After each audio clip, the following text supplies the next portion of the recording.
आज हम एटमॉस्फेयर का सेकंड पार्ट करेंगे। ओके, सो कल हमने ट्रोपोस्फेयर, स्ट्रेटोस्फेयर, मेसोस्फेयर और थर्मोस्फेयर लेयर्स कर ली थी एटमॉस्फेयर की।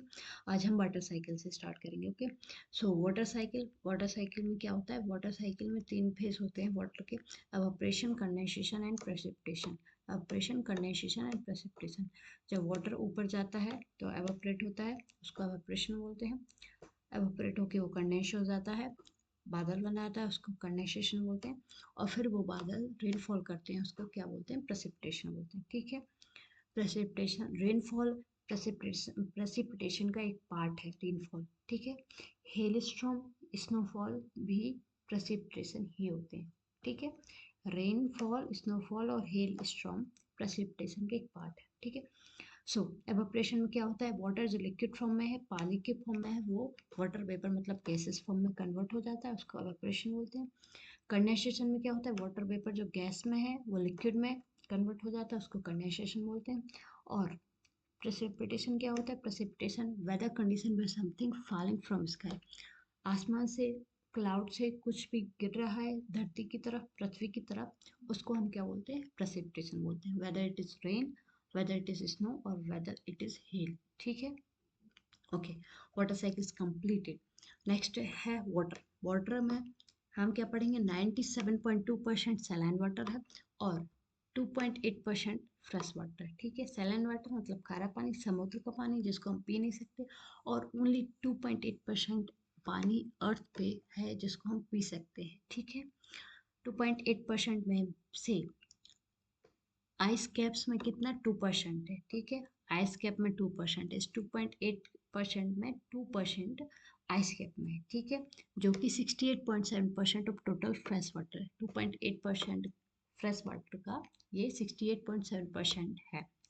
ठीक है, और ओवरऑल ओवरऑल कितना है? 2%। ठीक है, इसके बाद ग्राउंड वाटर है, 0.68% है ओवरऑल, और 30.1% है टोटल फ्रेश वाटर। ठीक है, इसके बाद लेक्स का है 0.4%, उसके बाद एटमॉस्फेयर का है, एटमॉस्फेयर में है मतलब, और उसके बाद रिवर्स में है। ठीक है, ये पूछे जाते हैं कि किस में ज़्यादा है किस में कम है। ओके, सो प्लीज़ ध्यान रखना। फ्रेश वाटर में, फ्रेश वाटर के अंदर सबसे ज़्यादा आइस कैप्स में है, फिर ग्राउंड वाटर में, फिर लेक्स में है, फिर एटमॉस्फेयर में और फिर रिवर्स में है। यूपीएससी में भी ये क्वेश्चन आया है।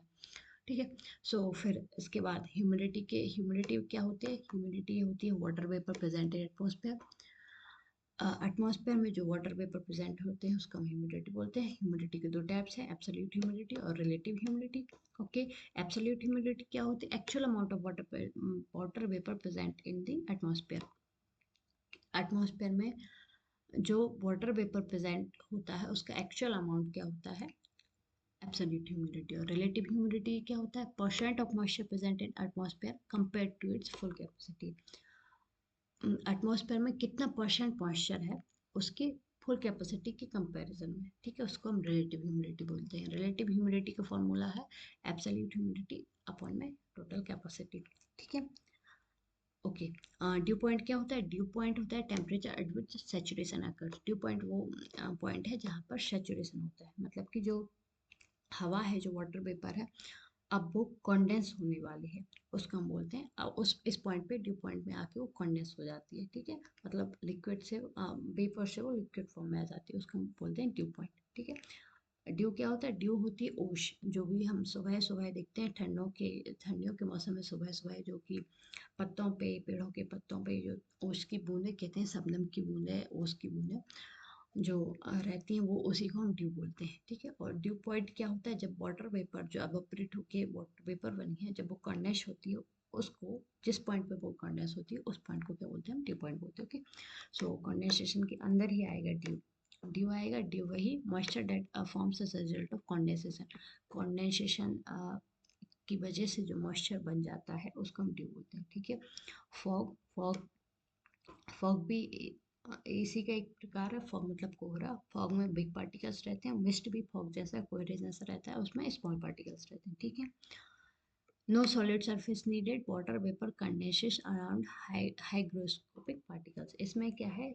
सरफेस, सॉलिड सरफेस की का नीड नहीं होता है। वाटर वेपर हाइग्रोस्कोपिक पार्टिकल के अराउंड क्या हो जाता है? कंडेंस हो जाता है। ठीक है, फ्रॉस्ट फर्स्ट क्या होता है, deposition of white crystals. White crystals deposit हो जाते हैं पत्तियों की पत्तियों पर, पेड़ों की पत्तियों पर, या फिर किसी भी जगह, उसको हम फ्रॉस्ट बोल देते हैं, ठीक है। Humidity is over. Clouds, clouds को हम दो तरह से बांटते हैं, low level and high level, ठीक है। इसको ये भी क्वेश्चन आता है कि कौन से लो लेवल है एंड कौन से हाई लेवल, ठीक है। सो निम्बस एंड स्ट्रेटस लो लेवल है। निम्बस क्या होता है, रेन वियरिंग।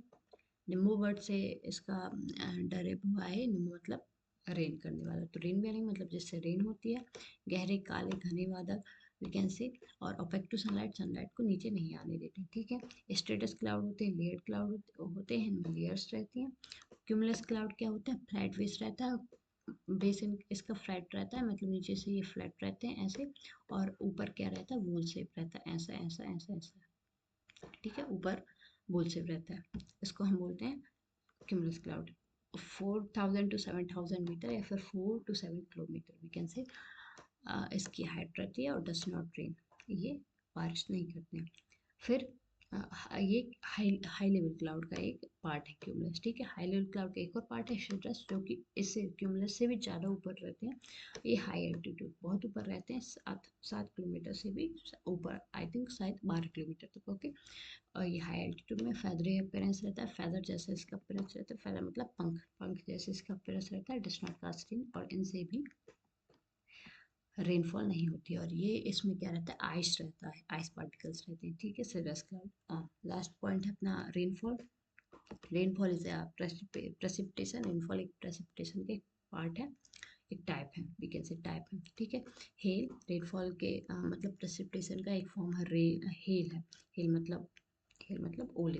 हेल मतलब बिग साइज के रहते हैं, और हेल जैसा स्लेट रहता है वो कि स्मॉल साइज का रहता है। हेल और स्लेट में ये अंतर रहता है कि स्लेट जो है ठंडे इलाकों में रहता है, टेम्परेट जोन्स में रहता है, और हेल जो है वो ट्रॉपिकल जोन्स में रहता है, okay. Frozen and refrozen drops. Sleet में क्या रहता है, पहले फ्रोजन रहते हैं ड्रॉप, फिर पिघल जाते हैं, और फिर से फ्रोजन हो जाते हैं, फिर से जम जाते हैं, फ्रीज हो जाते हैं, उसके इसलिए इसको रिफ्रोजन बोलते हैं, ठीक है। कॉन्वेक्शन क्या है, हाँ, रेनफॉल के टाइप में, ये रेनफॉल के टाइप है कॉन्वेक्शनल, ओरोग्राफिक और साइक्लोनिक, ठीक है।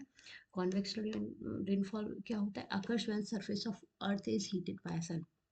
जब अर्थ सरफेस सन से हीट करता है, ये अर्थ सरफेस है, यहाँ से सन की रेशा आई, यहाँ से हीट हुआ, यहाँ से हीट हुआ, यहाँ से जो हीट होके जो यहाँ हवा है वो ऊपर उठेगी, हल्की हो जाएगी इसलिए ऊपर उठेगी, फिर ऊपर से यहाँ पे, फिर ये नीचे आ जाएगी, कॉन्डेंस होकर नीचे आ जाएगी, इसको फिर यहाँ ऊपर उठ के यहाँ पे बादल बन जाते हैं, इसलिए यहाँ इसको यहाँ पर रेनफॉल हो जाता है, इसको कहते हैं हम कॉन्वेक्शनल रेनफॉल, ठीक है। ओरोग्राफिक माउंटेन की वजह से होता है, उसको ओरोग्राफिक बोलते हैं। ये हवाएं यहाँ से आ रही हैं, माउंटेन की वजह से ऊपर उठ जाएंगे, ऊपर उठेंगे, ऊपर उठते ही क्या बना लेंगे, बादल बना लेंगे, ठीक है। फिर यहाँ पर रेनफॉल कर देंगे, इसलिए इसको क्या बोलते हैं, ओरोग्राफिक रेनफॉल बोलते हैं, ठीक है। और फिर साइक्लोनिक की वजह से जो होता है उसको क्या बोलते हैं, साइक्लोन की वजह से जो होता है उसको साइक्लोनिक रेनफॉल बोलते हैं, ठीक है। ओके, थैंक यू, ये हमारा कंप्लीट हो गया।